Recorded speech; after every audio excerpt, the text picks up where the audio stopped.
Hai, sebelum kita nonton video ini, pastikan kalian sudah klik tombol subscribe, like, dan aktifkan loncengnya. Selamat menonton!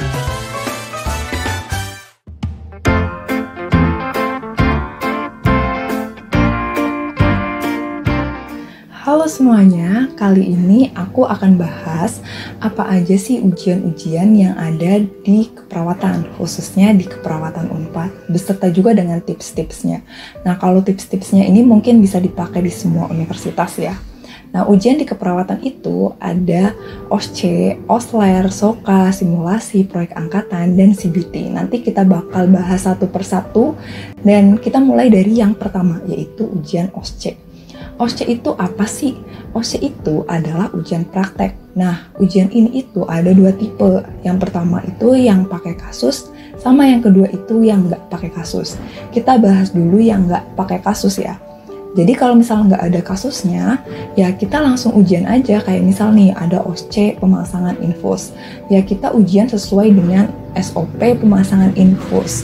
Nah, kalau pakai kasus, ya nanti itu kita bakal sebelum ujian itu bakal dikasih kasusnya tuh. Nah, terus baru kita bisa ngelakuin tindakan sesuai sama kasusnya.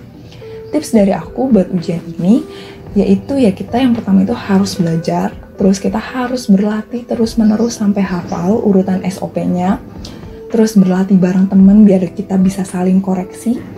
Terus kalau misal nih, kalau ada kasusnya, pas ujian itu baca dulu data-data yang menyimpang atau abnormal. Terus kita pikirin nih, pasiennya itu ada gangguan di apanya sih? Ada masalah apa sih di pasiennya? Terus baru deh kita ngelakuin ujian prakteknya. Dan biasanya di ujian yang pakai kasus ini, dosen itu suka tanya tentang diagnosa keperawatannya itu apa, sama tindakannya itu apa. Kalau misal kita data abnormalnya benar, tindakannya benar, ya kita bisa menentukan diagnosis keperawatannya itu apa dan tindakan selanjutnya itu apa. Terus ujian yang kedua yaitu ujian OSLER. Ujian OSLER ini adalah ujian praktek yang berkelompok dan adanya di keperawatan gawat darurat dan kritis. Jadi ujian ini itu nanti tiap orang megang role atau peran masing-masing. Ada yang di bagian airway, breathing, sirkulasi, ada yang jadi leader, ada yang jadi dokter, terus dokumentasi, dan bagian yang instrumen. Tipsnya buat ujian ini, yang pertama dan yang paling penting adalah kita harus kompak satu tim. Dan tiap orang yang megang peran masing-masing atau role masing-masing itu harus bertanggung jawab dengan role-nya. Terus jangan lupa berlatih dan ngafalin algoritma kasus-kasusnya bareng teman sekelompok biar makin kompak. Terus yang ketiga yaitu adalah ujian SOKA. Ujian SOKA ini biasanya dikatakan juga sebagai ujian lisan. Nah, nanti itu kita bakal dapat kasus random.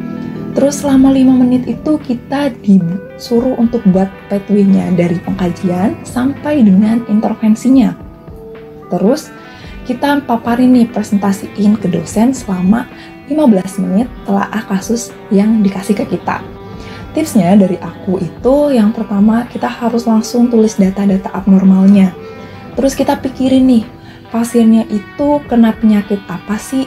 Terus kita harus buat pathway-nya itu secara kasar aja, nggak usah detail-detail karena nanti waktunya bakal habis. Kita buat pathway itu cuma 5 menit. Dan yang paling penting kita harus belajar materi penyakit-penyakitnya sebelum ujian. Dari ketiga ujian ini, intinya tipsnya adalah kita harus tetap tenang dan jangan panik. Karena kalau misal udah panik, semuanya bakal buyar. Dan kita harus terus berlatih dan jangan lupa buat belajar. Yang keempat, ada yang dinamakan dengan ujian simulasi. Ujian simulasi ini merupakan proses peniruan dari suatu keadaan yang nyata berdasarkan keadaan di sekelilingnya. Biasanya, jenis ujian ini terdapat pada mata kuliah keperawatan gawat darurat dan bencana.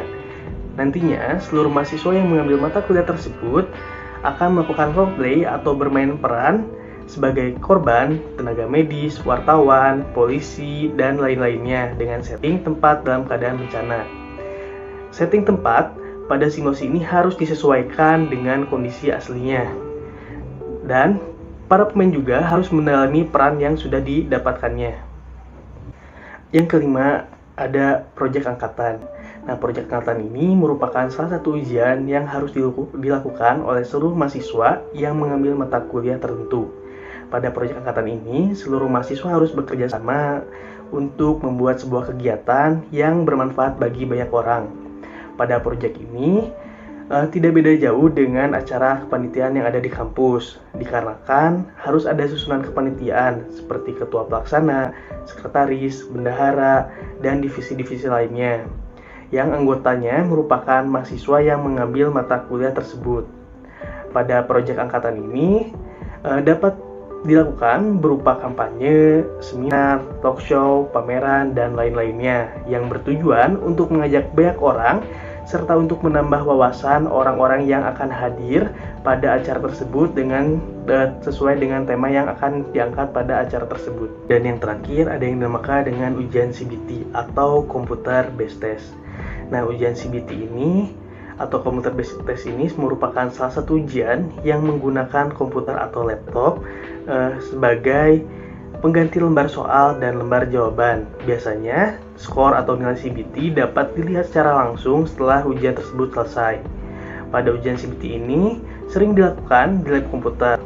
Untuk jumlah soal CBT tergantung dengan jumlah SKS mata kuliah tersebut. Nah, biasanya CBT dilaksanakan pada minggu-minggu UTS atau UAS atau setelah blok mata kuliah tersebut berakhir. Sekian penjelasan kami mengenai jenis-jenis ujian di Fakultas Keperawatan.